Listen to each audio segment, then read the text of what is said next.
In order to continue the discussion about the sustainable architecture, we have to touch some key personalities and key example in the history of the last 40 years in this field. We believe that one of the key personality in the sustainable architecture is a great German master named Thomas Herzog. Thomas Herzog is a remarkable architect, a remarkable author, and he is particularly important in the history of the last 50 years for the clear idea, for the clear methodology that he established in the sustainable building. Probably one of the most famous work of his production is an early project for a private house, sustainable house. And this is the famous villa in Rugensburg, made in 1977. This building, it is very simple in his concept. The form is quite elementary. The section is a sort of triangle. The south facade is sloped, and it is full of solar panel and a greenhouse. The material is a natural material, something like wood, and the form is created according with the necessity of the climatization, natural climatization. But attention, in this case, and generally speaking, all the production of Thomas Herzog can be classified in the area of high-tech, or better, in order to be more precise, a combination between high-tech and low-tech approach, which we have investigated in the previous section of this class. What does it mean? It means that sometimes the production of Thomas Herzog combine natural material, combine simple forms, combine very rational approach in the creation of the typology of the house, which is typical of the low-tech architecture, but at the same time we find a very sophisticated thinking, very sophisticated process of elaboration of the form, plus very high-level technology. In fact, it is not a case that in this villa made in 1977 in Regensburg, we find some solar panel, which nowadays, it's a very common technology, but at that time was quite innovative. So this house, somehow, it is a combination in between sophisticated thinking, sophisticated approach, very scientific process of solving the problem, and at the same time a sort of naturalism, a sort of connection with the nature and with the natural material, wood, something like wood, which is typical of the German culture. So a very strong attachment with the nature, natural environment, but a very sophisticated and scientific thinking. This villa and the work of Thomas Herzog show the typical approach of the German culture to have a very good and respectful relationship with the natural environment. This kind of building represents a very important statement in the sustainable architecture.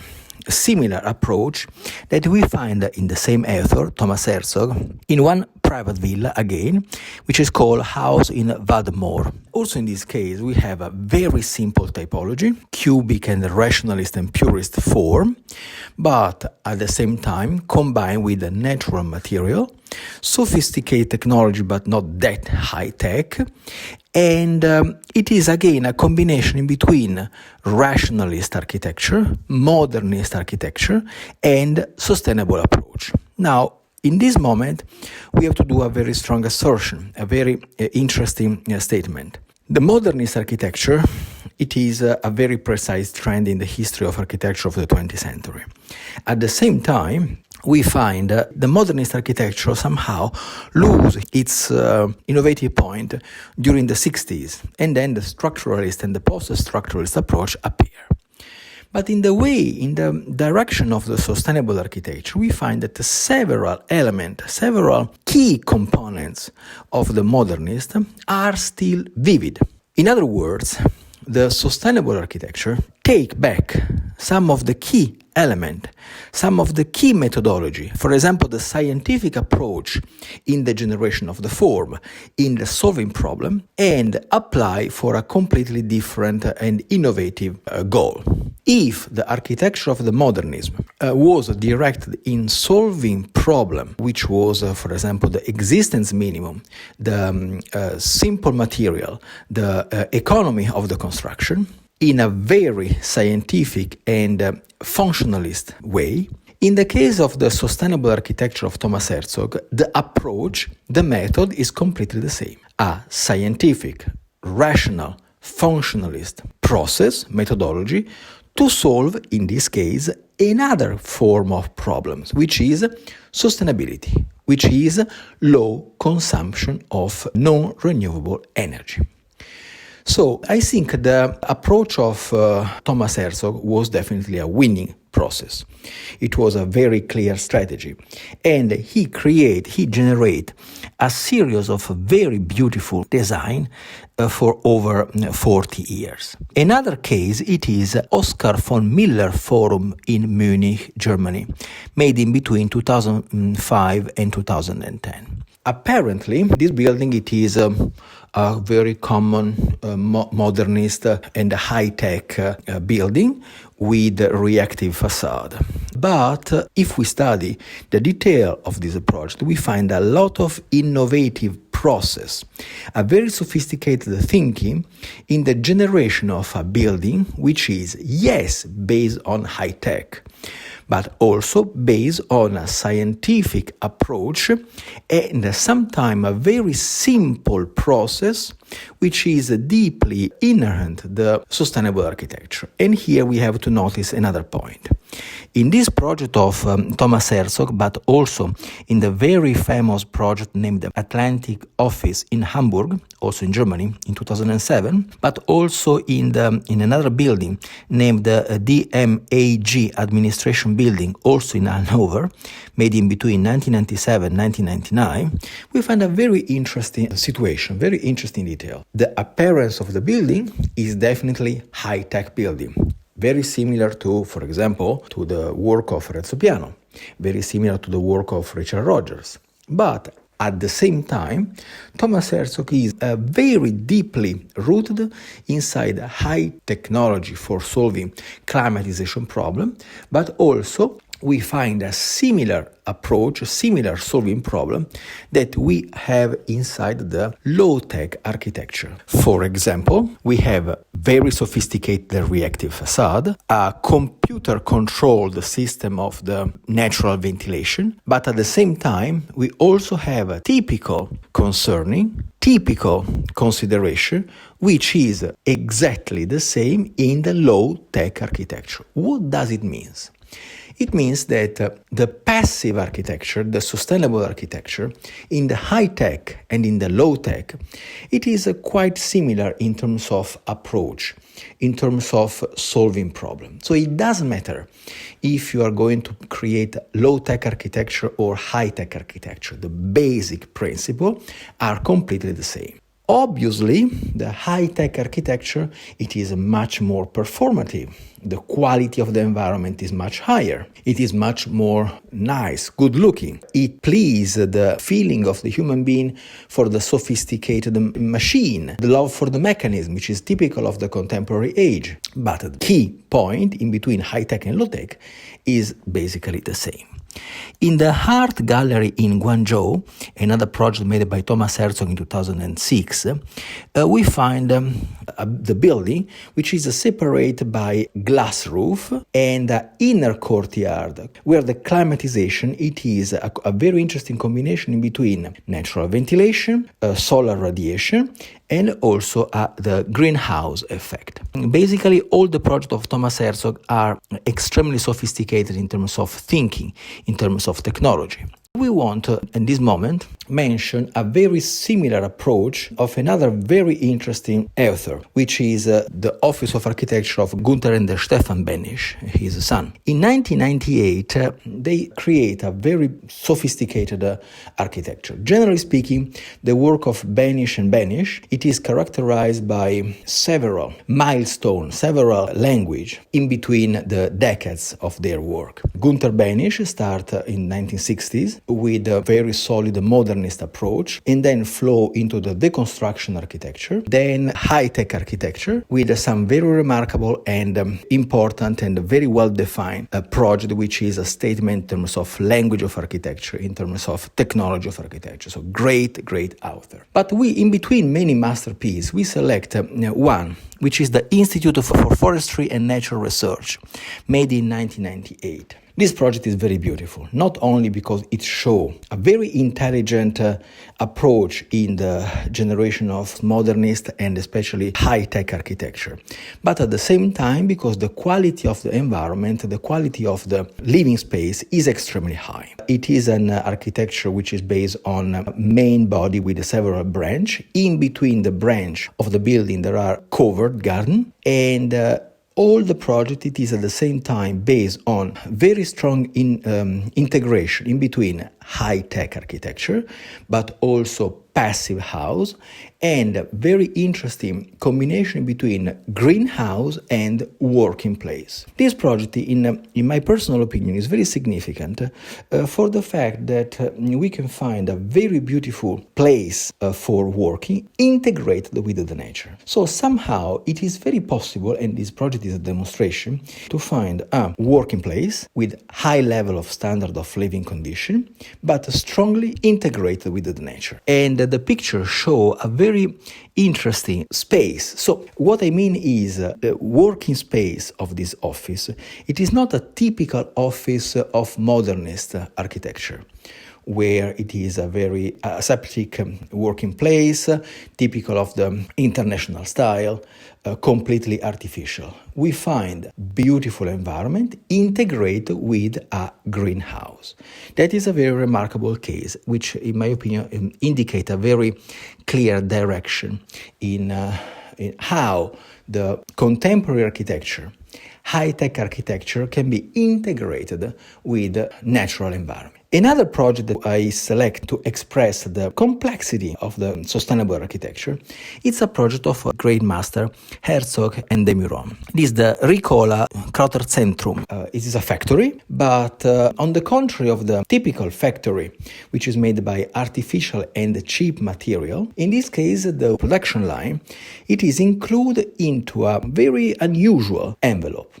The main frame of the building, it is made by pillars and beam made by concrete. But the facade, the wall, it is made by natural soil. We touch a very important point. In the passive architecture, in the sustainable architecture, the materials are very, very important. We will point out in the last section of this class. The use of the material could be divided once again in high-tech and low-tech, as we expressed in the previous class. In this case, we find a low-tech material, which is the compressed soil, or adobe. We have seen the work of Thomas Herzog and the work of Behnisch and Behnisch. In both of the cases, we find the complex approach of the modernist and high-tech architecture combined with the high-tech material and technology. Also, combined with a very natural environment, something like the work of Gunther Behnisch. A greenhouse, the feeling to be inside the forest, but where the building is high-tech. In the case of the factory made by Herzog and de Meuron, we have a production line in a building made with low-tech material, which is adobe, compressed soil. Why this unusual choice? Because very often the low-tech material, for example the adobe, has a wonderful performance. It's very good to solve some basic problem. The Adobe wall, for example, they are very good in terms of climatization. There are wonderful architecture with a very high level of thermal comfort only made by natural materials, straw or Adobe. So the case that this factory, the production line, it is made by Adobe, it is a very clear example how low-tech material can be combined in basically every sort of function, including the factory. Because we have to remember that this factory is really very big. The wall is over 100 meters long. So it is not true that the low-tech material can be used only for private house, for humble dwelling. On the contrary, can be used in basically every kind of architecture. There is a concept nowadays which is still flying. Japan is going to investigate the possibility to create a super tall building, hundreds meter high, so a skyscraper, completely made by wood. It's a dream? No, it is not a dream. It is a realistic utopia. It is a realistic project which nowadays it's impossible to be built, but after 20 years or 30 years, after a deep investigation of those kind of technology, they are going to evaluate the possibility to realize this building. A skyscraper made by wood, it seems a nightmare. It seems completely insane. It is not stable. It is too flexible. It is easy to burn. On the contrary, there is a very realistic possibility to create this high-rise building, 100 meters high, completely made by wood, and completely in security.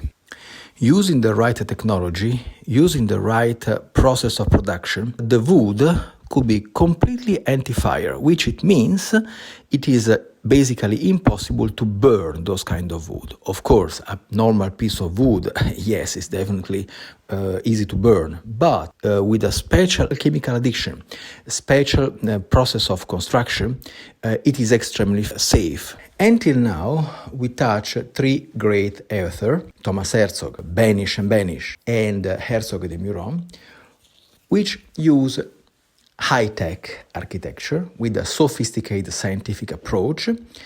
Sometimes they use also low-tech materials, something like Herzog and Meuron. Now we have to approach a completely different area in the sustainable architecture, which it is called passive architecture. The concept of passive architecture, it is something very simple. Passive architecture, in the definition, is an architecture which uses the natural resources, the natural environment, in order to have a very high-level performance and a very high level of climatization in the indoor space, in the living space. If the normal architecture uses heating system, electricity, ventilation based on machinery, for example, the air condition or the centralized or a private heating system, which means a high level of consumption of non-renewable energy. In the passive architecture, it is possible to use natural energy, renewable energy, to have exactly the same quality of indoor environment than the common modernist building. In other words, the passive architecture, it is able to create the same indoor climate condition, living space, quality of climate control than the architecture which uses the non-renewable energy. And frankly speaking, according with the key study case, best practical example, the quality of life, it is even much better than the common architecture based on non-renewable energy. So definitely using the right approach, using the right strategy, using the right low-tech material, it is possible to create an environment, dwelling, building, house, but also office building or factory, where the quality of the living condition are much better than the common architecture.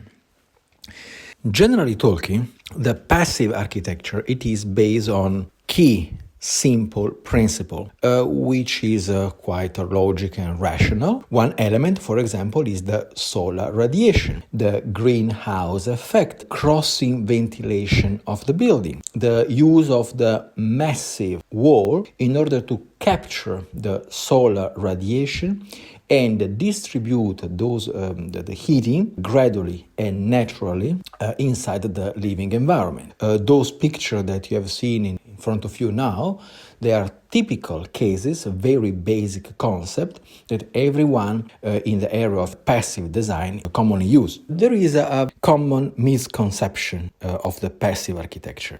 Most of the people consider the passive architecture something uncomfortable, even primitive, or something like related on rural life, generally speaking, uncomfortable, because the simple technology generally are associated with a primitive form of life. On the contrary, in the passive architecture, we have examples that show very clearly that the quality of life, it is even superior to the modernist architecture. The quality of the material is very high, for example. And sometimes we can find some very poetic and very amazing system of living. For example, in the Equinox passive house made in Bulgaria by Ignatov architects, we find a very poetic, very beautiful house, partially underground, where the main facade of the building is open to the south in order to catch the solar radiation, and a very massive wall on the left and on the right, and a swimming pool in front of the house. This design, it is not only aesthetic. One important statement in the passive architecture is this: the passive architecture is extremely rational, is extremely scientific. I give you an example. Why the architect generate a partially underground architecture? Simply because the soil is a very good material for insulation. So, north side, probably with the cold wind in winter, are completely covered by soil, in order to avoid the cold climate, the cold wind from the north. Or, at the same time, we all know that the north facade, they have no direct sunlight. So, generally speaking, it's very cold. In order to avoid this kind of discomfort, it is much better to cover by soil. On the contrary, on the south, it is much better to open the facade to the sun. At the same time, the slope of the south facade, it is designed to avoid the strong insulation during the summer, and because the sun is very high, and in the winter time, the sun can go inside, directly inside the house, in order to have passive heating. The same idea it is in many other architecture that we can show briefly in this class. There is some design which is based on organic architecture, something like the building, the villa made by iStudio in India. In this case, we are in front of very typical of the organicist architecture inspired by natural form. What it is interesting in this design is the form of the architecture, yes, follow the natural forms, but at the same time, the form of this architecture, it is generated by the natural environment in order to capture wind and sunshine in the different seasons. So natural ventilation, natural heating, natural lighting, cross ventilation, everything is integrated in a very, in my opinion, not bad design. It is quite interesting, at least. It is in the tradition of the Frank Lloyd Wright, Bruce Goff, and other organicist architecture. The same concept, it is in Halo Dome, made by Simon Low Antil Construction, and it is a building made in China. So the quality of the environment can be even unusual or strange or quite beautiful. But what it is important is, in every case, those architecture is based on passive design, passive climatization. Is the design always related with the unusual forms, unusual typology. The case of India and the case of China, yes, is quite unusual. It's not easy to find houses with such kind of strange forms, we can say. But on the contrary, there are many examples which try to join together the contemporary language of architecture and the passive design. And this is the case of the building made by Foster and Partners, one of the top firms in the world about architecture, and it is the Datong Art Museum in China. This is a typical expression of the deconstructivist architecture, high-tech, but is a perfectly sustainable building. In other cases, the architecture is much more rationalist, much more modernist in terms of outlooking, something like the Hermann Terlich by Nautellings Reich Architects, very complicated name, and also the Legacy AR in Allen in Texas. This is a very modern and contemporary architecture with a very interesting and beautiful roof. At the same time, we find the Robinson architect in Timberwach House. Again, a combination between high-tech, minimalist and passive architecture. Several examples which give the complexity of the situation, the complexity of the trend of passive architecture. We want to show another two pictures, which they intend to conclude this section about the passive architecture. One, it is one building made in Northern California.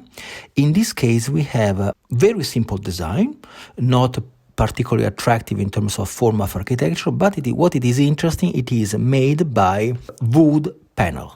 The material is simple, is very cheap, is very durable, everything is natural, and in this case we find the simple material, simple form, but where the quality of the living condition is extremely high. The last picture we want to show, it is an image made by thermal camera. There are a sort of camera which are able to record not the common light, but the heat radiation. In this case, we have a comparison in between a normal traditional house and a passive house. We can see that in this kind of picture, the blue color is cold radiation. The red and the pink color is high radiation. It is clear in the scale on the right side of the picture. The passive house building, it is quite cold, but the heat loss from the conventional building is very high. What does it mean? It means this picture that in the passive house, the walls are made with massive material, could be adobe, could be bricks, could be even water sometime, which it means the radiation, the emission, the heating emission are very low. On the contrary, in the modernist building, the material are not very good. So the losses of the heating is very high, which it means the consumption of energy is very high. So it's not very good in terms of climatization. Now we want to terminate this class about the passive architecture with two examples, which are not directly architect. They are considered, in my opinion, wrongly, landscape designer. But we must try to give a different perspective. The first is one of the greatest master in the history of modernist architecture and landscape designer, which is Roberto Burle Marx. Roberto Burle Marx is definitely a modernist landscape designer, but not only a landscape designer. Landscape designer in general, it is one architect which is specialized in garden, park. But Roberto Burle Marx has a completely different approach, and this is why we want to mention in this section. Roberto Burle Marx started as a landscape designer, which it means a designer for park. But first of all, he was a great painter. So he combined his great visual talents with the design of parks. He made a remarkable project, something like the Riverside in Copacabana or some wonderful park in Brazil. So the quality of visual impact is typical of an artist, of a painter. But there is something more in Roberto Burle Marx. Roberto Burle Marx always create the complexity of natural environment. So it is not only park, beautiful looking, beautiful green hill with the flowers, with the trees, quite good looking, and then everyone is visually pleased. What Roberto Burle Marx did is the combination of different natural, different plant, different organism, which change season by season, and all the plants and trees and flowers that he used in the parks are local. So, in this case, we are not anymore in front of landscape designer, but in front of one master who is able to regenerate a natural environment. So, because this lesson, this class, it concerns low-tech and high-tech architecture, in this case, we find a very low-tech approach. It is plants, soil, microorganisms, flowers, so there is very low-tech. There's no tech at all. But on the contrary, there is a very sophisticated knowledge to recreate natural environment. And what is architecture? Architecture is create living space. So a park, it is a living space as well as an architecture. So in the case of Roberto Burle Marx, the key lesson of this guy, this great genius, is to create, yes, a beautiful visual environment, but with the complexity of the synergetic, which is a concept from Richard Buckminster Fuller. A second author, which the last one in this section of our class, it is another landscape architect, Lorenz Halperin. In the case of Lorenz Halperin, we have a similar complexity. Similar complexity because in this case, we are, yes, again, in front of landscape designer. But first of all, we are again in front of a great sculpture, great artist, very beautiful landscape design, visually attractive. But we are not only in front of a guy who designed park. Very often in his work, he designed piece of cities. He designed social space. For example, one of the key projects of Lorenz Halperin is the very famous Freeway Park in Seattle. The Freeway Park in Seattle, it is not a common park. It is a park created on a very large the crossing of a highway. The project was very complex in terms of problems. It was a very controversial area, and Lorenz Halperin simply covered this kind of ugly infrastructures with a masterpiece of architecture, all based on cubic form, waterfall, beautiful design of greenery, and so on. Other projects of Lorenz Halperin are equally visually intense, but probably the great lesson of Lorenz Halperin is to create a complex solution based on low-tech approach to solve complex problem. Again, he didn't create one architecture or one park, but he created an environment. So what is the high-tech, low-tech architecture? What is the high-tech, low-tech, or passive design?